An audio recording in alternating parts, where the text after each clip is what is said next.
요한복음 1장 24절에서 28절 말씀을 제가 봉독하겠습니다.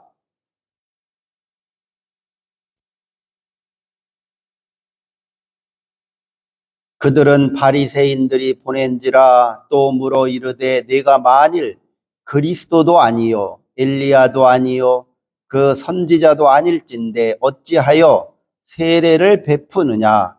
요한이 대답하되 나는 물로 세례를 베풀거니와 너의 가운데 너희가 알지 못하는 한 사람이 섰으니 곧 내 뒤에 오시는 그이라. 나는 그의 신발끈을 풀기도 감당하지 못하겠노라 하더라.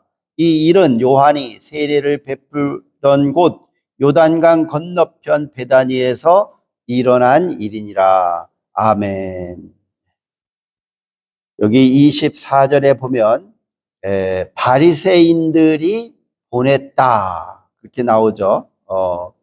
그 세례 요한에 대해서 질문을 하는 사람들 중에 특히 바리새인들이 보냈다 이렇게 나옵니다. 바리새파 사람들은 아주 율법주의자들이죠. 율법에 아주 능통할 뿐만 아니라 율법을 지키지 아니하면 구원받을 수 없다. 그런 걸 강조하는 무리, 유대 종교의 바리새파 사람들. 이 사람들은 이제 그 제사장들하고는 별로 사이가 좋지 않았어요. 왜냐하면 그 제사장 그룹들은 주로 사두개파 사람들이었어요. 근데 이 사두개파 사람들은 메시아가 우리에게 오신다는 것을 별로 강조하지 않았습니다. 그리고 이 사두개파 사람들은 뭐 부활도 믿지 않았고 하나님의 그런 그 새로운 구원 역사나 이런 것을 별로 강조하지 않았습니다. 단지 이들은 지금 우리 하나님께서 이 제사장 그룹과 레위지파뿐만 아니라 율법사들 이런 그 당시 유다 종교 지도자들을 통해서 하나님이 구원의 역사를 하신다라는 것을 강조했습니다. 즉 자신들의 권력을 중요시한 거죠. 그래서 이 사두개파 사람들은 아주 정치적이었습니다. 그리고 로마 통치자들과 결탁을 해서 유대 종교의 교권을 마음대로 이렇게 휘두르는 사람이었습니다. 여기에 대해서 바리새파 사람들은 율법을 강조해서 과연 그 로마 황제 명령에 복종하는 것이 하나님의 뜻인가 하는데 의문을 가지고 있었고, 제사장 그룹들과 사이가 좋지 않았기 때문에 제사장들에 대한 그런 정치적인 것을 반대했습니다. 그런데 세례 요한이나 예수님이 복음 사역을 할 때는 이 바리새파 사람들하고 사두개 사람들이 결탁을 합니다. 힘을 합쳐서 세례 요한을 비난하고 세례 요한을 이제 헤롯 왕에게 고발을 해서 죽이도록 하죠. 뿐만 아니라 바리새파 사람들과 사두개파 사람들은 예수를 비난하고 예수가야말로 하나님을 모독하는 자들이다. 모독하는 자이고 예수를 따르는 저 무리들은 반란을 일으킬 수 있다. 그렇게 주장을 했습니다. 그래서 빌라도에게 저 무리들은 언젠가는 반란을 일으키니까 저들을 그냥 놔둬서는 안 된다. 저들을 재판을 해서 반드시 저 우두머리들과 저 따르는 추종자들에게 벌을 주고 저들을 다시는 반란을 일으키지 못하도록 해야 된다 하는 것을 강조를 합니다. 이렇게 바리새파 사람들하고 사두개파 사람들은 사이가 좋지 않음에도 불구하고 세례 요한이나 예수에 대해서는 아주 동맹을 맺어서 서로 결탁을 해서 핍박하는 그런 사람들이었습니다. 즉 이들은 유대 종교의 권력에 대해서 그거를 유지하고 싶어 한 거예요. 바리새파 사람들이 그렇게 율법을 내세우면서도 그들의 속셈은 자신들의 그런 종교적인 권력, 또 자기들의 지위, 이런 것에 대해서 아주 민감했고, 그것을 반대하는 세례 요한이나 예수는 자기들의 적이었습니다. 적이라고 인식을 한 거죠. 그래서 저놈들은 빨리 제거해야 된다라고 생각을 한 겁니다. 때문에 세례 요한이 요단강 옆에 베다니에서 세례를 주는 거에 대해서 아주 의심을 했습니다. 뭐냐면 저놈들이 저기서 세례를 주면서 민중들을 규합해서 반드시 반란을 일으킬 것이다. 근데 로마를 향해서 반란을 일으킬 것으로만 생각하지 않고 저놈들은 반드시 우리 유대교 종교의 이 집단을 반발해서 우리 종교 집단을 무너뜨리려는 그런 아주 사탄 마귀 같은 놈들이다. 그렇게 인식을 했습니다. 그래서 세례를 주는 것에도 지난주 제가 얘기했지만 제사장한테 가서 죄 용서를 받아야지 뭐 요단강물에 들어갔다 나오는 게 어떻게 죄가 용서가 되냐라고 하면서 이 제사장들의 종교의 그런 규범이나 율례나 또 그들의 그런 여러 가지의 종교 행사 이런 것들을 부정하는 거죠. 세례 요한 그런 것들을 다 부정하는 것은 즉 예루살렘 성전을 부정하는 것이다. 그렇게 생각을 했습니다. 이 당시 유대인들은 예루살렘 성전이야말로 하나님이 임재한 곳이고 로마 황제도 이 예루살렘 성전만큼은 건드리지 않고 인정을 해줬거든요. 그래서 이 예루살렘 성전에 대한 신성시, 거룩함 이런 것을 아주 강조를 많이 했습니다. 제사장들이 강조를 해서 유대인들에게 비록 로마의 식민지를 받고 있지만 로마 황제가 지배하지만 결국은 예루살렘 성전에 계신 하나님께서 우리를 통치하신다. 그래서 로마 황제도 이 예루살렘 성전은 폐하지 못한다라고 그걸 강조했어요. 즉 그거는 유대 종교 지혜사장 그룹과 이 사두개파 사람들이 로마 통치자들과 결탁을 해서 이 예루살렘 성전만큼은 부시지 마라. 폐쇄하지 말라. 대신 당신들이 원하는 것을 우리가 들어주고 결국 당신들이 원하는 것은 반란을 못하게 하는 것이고 또 하나는 세금을 걷어가는 거예요. 그래서 그 유대 종교 지도자들은 이 당시에 특히 바리새파 사람들은 11조를 강조하면서도 로마가 세금을 거두어 가는 것에 거부하지 말고 세금을 다 내라는 거예요. 대개 식민지 국가에서는 그 지배 국가가 어떻게 해요? 악랄하게 탈취해 가잖아요. 강도 문양 악랄하게 다 뺏어갑니다. 그런데 로마한테도 세금을 다 바치라고 하고 그리고 10의 1조도 바쳐야 된다. 그렇게 바리새파 사람들이 주장을 하고 제사장들이 주장을 하니까 유대 종교를 믿던 그 당시 유대교 사람들은 11조를 바칠 수 있는 돈이 없는 거예요. 그리고 왜 로마가 다 뺏어가니까 농사 짓거나 고기를 잡아서 돈이 생기면 할당제를 줍니다. 그래서 그 삭개오 이야기가 나오죠. 그래서 할당제를 줘서 니네 동네에서 세리장은 얼마를 올 한 해 동안 얼마를 로마에 바쳐라 그런 거예요. 그러면 할당제니까 그것을 다 바치고 나머지 돈은 그 세리장과 세리원들이 나눠 갖는 거예요. 그러니까 이 세리장이나 세리원들은 어떻게 해서라도 세금을 많이 걷겠죠. 그래서 할당량을 채우고 나서 나머지는 자기네들이 갖는 거예요. 그리고 그 돈의 일부를 또 세리 제사장들한테 바치는 거죠. 그러한 그 민중들을 착취해서 자기들의 권력과 자기들의 부를 유지하는 그런 사회인데, 그 사회에서 세례 요한이나 예수가 등장해가지고 세례 받으면 너희들의 죄 다 용서받을 수 있다.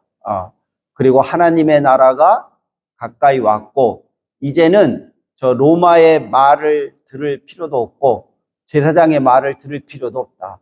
하나님의 말씀을 너희가 듣고 깨달아야 된다라는 이런 복음 선포를 하니까 이 유대 종교 지도자들은 불안한 거예요. 저놈들이 또 반란을 일으켜서 단순히 로마 황제에 대한 반항이 아니라 우리들이 누리고 있는 이 권력, 우리가 누리고 있는 이 부, 이런 것들이 다 무산되고 사라지면 어떡할까?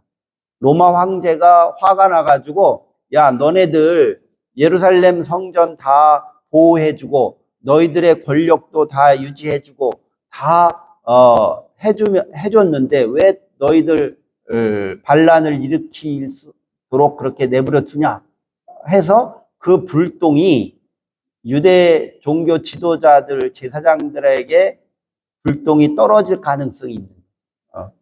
또 로마 황제가 이참에 아주 예루살렘 성전을 다 무너뜨려 버리겠다고 하면 꼼짝없이 자기들이 가지고 있는 그 모든 권력이 다 무너지는 거죠. 근데 그것이 현실로 온 것이 AD 70년이에요. AD 70년에 이스라엘의 그 열성파들, 독립파들, 이런 사람들이 반란을 일으키니까 로마가 군대를 보내서 예루살렘 성전을 다 무너뜨려 버리죠. 그리고 제사장들 다 잡아가고 다 그들의 권력을 다 뺏어 버립니다. 그리고 로마가 실제적인 통치를 하게 됩니다. 그러니까 그러한 일이 벌어질까봐 불안하고 벌벌 떨던 이 제사장 그룹과 바리새파와 사두개파 사람들은 이 세례 요한과 예수를 아예 죽이려고 그렇게 작정을 하는 겁니다. 옛날이나 지금이나 그런 게 다 똑같은 거예요. 이렇게 권력을 누리고 기득권을 가지고 있는 세력들에 대해서 개혁을 하자 그러면 어떻게 해요? 그 세력들이 가만히 안 있죠. 요즘 우리나라 사회도 그런 거예요. 아니 왜 법관들은 초코파이 1,000원어치 먹었다고 해서 초코파이 1,000원어치 먹었다고 냉장고에서 꺼내 먹었다고 그것을 기소해서 벌금형을 때리는 그런 아주 사법부죠. 법원이. 그런데 몇십억, 몇백억을 저렇게 부정부패로 해먹는 그 집단과 무리들, 마약을 밀수하는 자들, 이런 자들은 기소도 안 해요. 죄가 없다 그러고. 그러니까 왜 그럴까?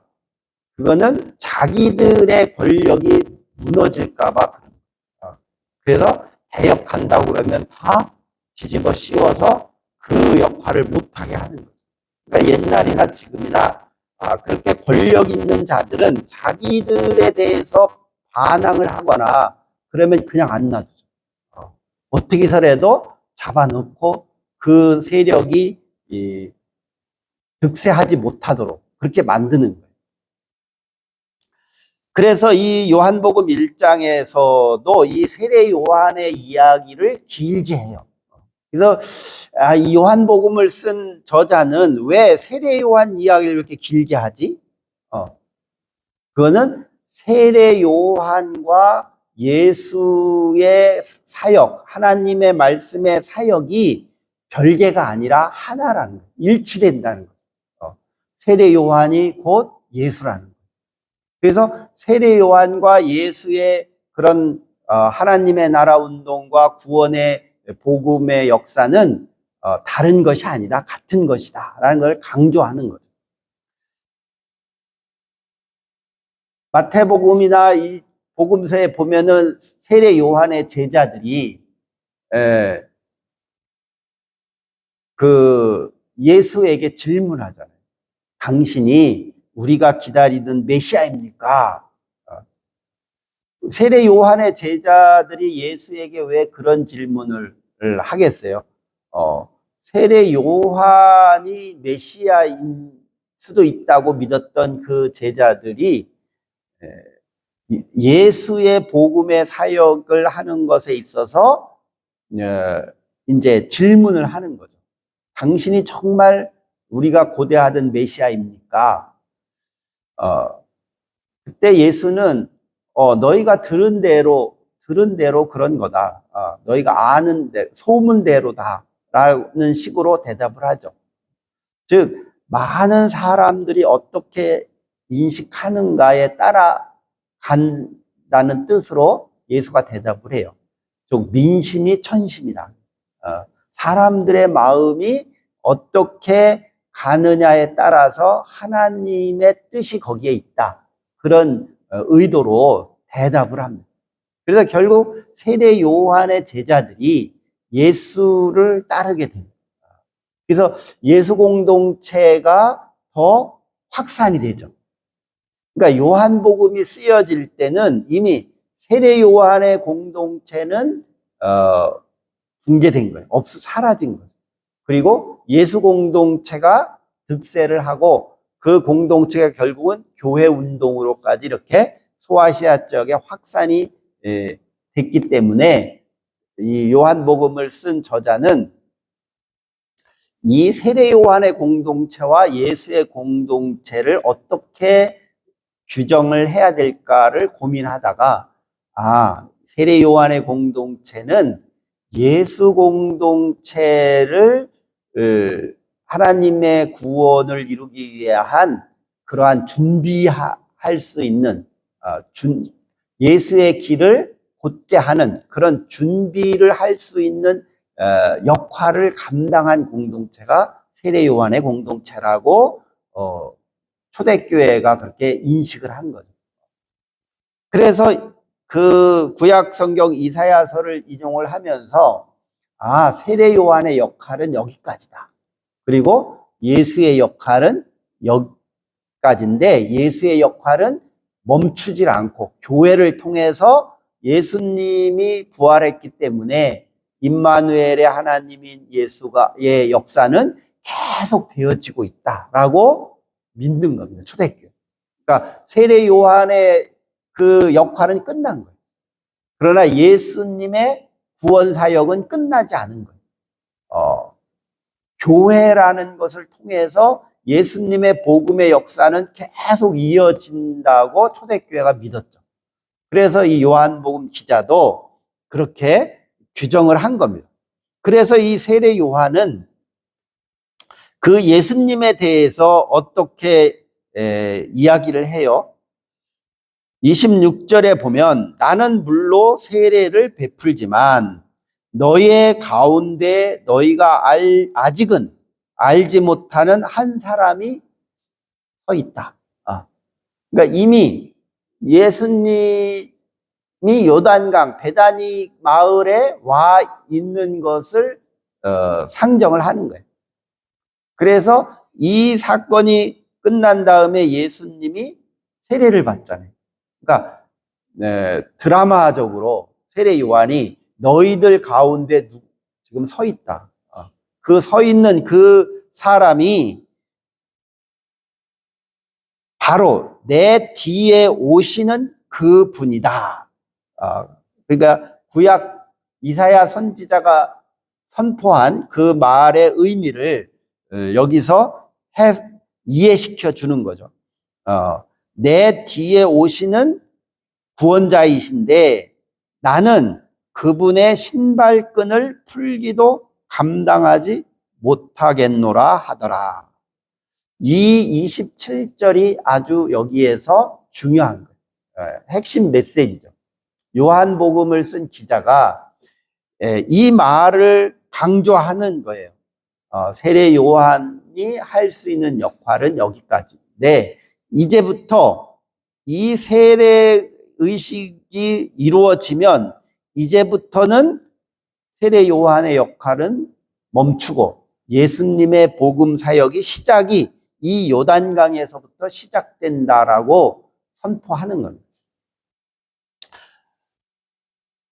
특히 27절에 보면 내 뒤에 오시는 분이다. 그렇게 규명을 하죠. 내 뒤에 오시는 분이다. 저는 이 귀절을 보면서 깨달은 것은 세례 요한의 역할이 오늘 우리 교회의 역할이기도 하고 그리스도인의 역할이기도 하다라고 생각을 합니다. 대개 우리들은 예수님이 앞장서 가고 우리는 예수님을 따라간다고 생각을 하죠. 신앙의 그런 패턴을 볼 때 예수님이 앞장서 가시고 우리는 따라간다. 근데 여기서 세례 요한이 말하는 것은 반대죠. 구원자 예수는 내 뒤에 계시고 앞에 내가 있다는 거예요. 근데 너희들은 나를 보지 말고 내 뒤에 계신 분을 보라. 그렇게 말을 하죠. 그러면 예수님 앞에 있는 이 세례 요한은 어떤 역할을 하는 거예요? 예수님의 복음의 사역을 할 수 있도록 준비를 하는 거죠. 주님의 길을 곧게 하는 것입니다.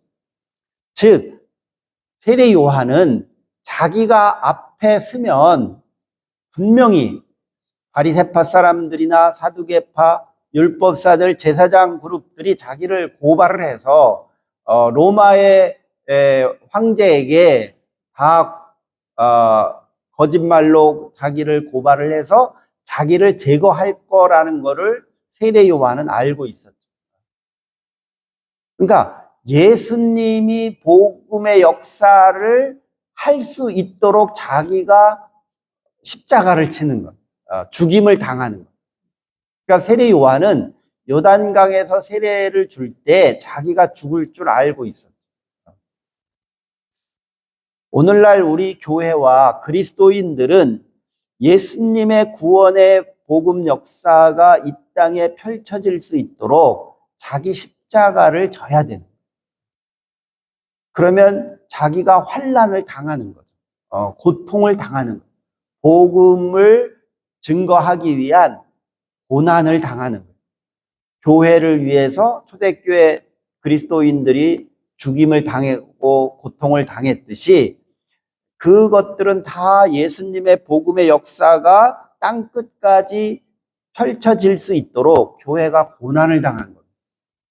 세례 요한이 그런 모습을 보여준 거예요. 그래서 요한복음을 쓴 기자는 오늘 이 핍박받고 있는 우리 교회가 바로 세례 요한의 모습이라고 인식한 거죠. 그래서 세례 요한이 죽을 줄 알면서도 이렇게 예수님 앞에서 길을 곧게 한 것처럼 예수님의 복음의 구원 역사가 땅끝까지 이르게 하기 위해서 오늘날 우리 교회가 또 우리 그리스도인들이 고통을 감당해야 된다는 인식을 이 요한복음 기자가 강조하는 겁니다. 그러니까 요한복음이 이 서신을 쓸 때도 이미 초대교회는 엄청난 핍박을 받을 때,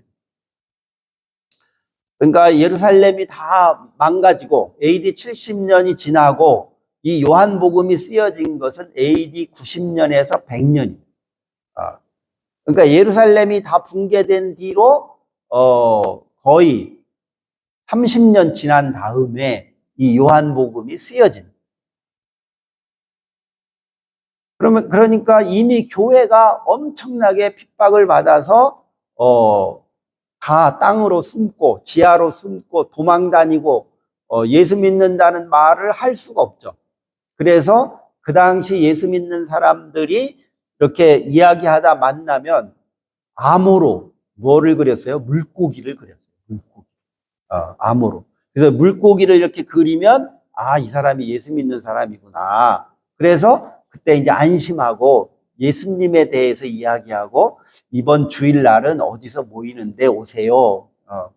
그렇게 암호로 물고기를 그린 거예요. 그 정도로 핍박을 받고 있었기 때문에 이 요한복음을 썼던 그 당시에 이 기자는 세례 요한이야말로 오늘날 우리 교회와 그리스도인들이 감당해야 할 십자가를 진 사람이라고 인식을 하는 거죠. 그래서 이 세례 요한이 예수님 앞에 서서 이렇게 고난을 당하고 순교를 당하는 그 자리에 있는 것을 강조하면서 예수님의 복음의 역사, 구원의 역사가 이루어지도록 우리가 그렇게 앞장서서 자기 십자가를 져야 된다라고 강조한 것입니다. 오늘날 우리 교회들이 정말로 예수님 앞에서 예수님의 복음의 역사가 이루어지도록 얼마나 우리가 자기 십자가를 지고 있는지를 우리가 생각해야 되고, 그 역할을 우리가 이 현대 사회에서 어떻게 해야 할지를 고민하고 그것을 계획하고 실천하는 그런 교회가 되어야 됩니다. 그래서 세례 요한이 이제 세례를 베풉니다. 그 장소가 어디냐? 베다니라는 거예요. 요단강 건너편 베다니에서 일어났다. 이 베다니에서 그 세례가 이루어졌기 때문에 거기에는 주로 유대인들보다는 나그네들, 이방인들이 많이 다니는 지역입니다. 베다니가. 떠돌이들, 가난한 사람들, 이런 사람들이 사는 곳이고, 그런 사람들이 자주 왕래하는 그 장소가 바로 이 베다니. 그러니까 거기에서부터 예수님의 복음의 사역이 시작되었다라는 것을 알려주는 겁니다. 이렇게 예수님의 말씀의 복음이 이렇게 가난하고 병들고 나그네이고 어디 안착하지 못하고 여기서 조금 밥 벌어 먹고 살다가 또 저 동네 가서 또 일거리 있으면 그 동네로 가서 좀 밥 벌어 먹고 사는 이런 사람들이 많이 모여 있는 그런 베다니에서 예수님이 복음을 증거하기 시작합니다. 이렇게 교회가 있어야 할 곳, 교회가 해야 할 것, 이런 것들을 강조하는 내용입니다. 세례 요한을 통해서 그것을 아주 강조를 합니다. 그러면서 바로 이 요한복음 기자는 어린 양을 보라고 그렇게 29절에 나오잖아요. 하나님의 어린 양이 우리에게 오셨다. 우리의 죄를 용서하고 우리를 구원하시기 위해서 그 어린 양이 우리에게 오셨다. 그러니까 너희들은 이제 나를 보지 말고 내 뒤에 있는, 저기 너희들 가운데 서 있는 그 예수님, 어린 양을 보라. 그렇게 말하는 거죠. 이미 우리 가운데 예수님이, 부활하신 주님이 우리와 함께 하지만 우리는 예수님을 볼 생각은 안 하고 다른 것만 자꾸 보는 거죠. 그래서 세례 요한이 나를 보지 말고 내 뒤에 있는 그분을 보라. 오늘날 교회는 세상의 권력과 세상의 부만 바라보고 있는데 그곳을 보지 말고 지금 이렇게 베다니 가운데 있는 가난한 사람들이 있는 너희들 가운데 있는 그분을 너희가 보라.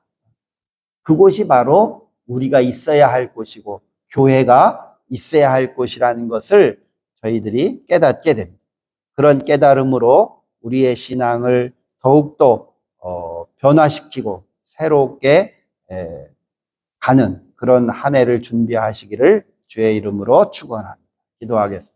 사랑과 은혜가 충만하신 아버지 하나님 감사합니다. 세례 요한이 예수님의 복음의 역사를 위해서 예수님 앞에서 자기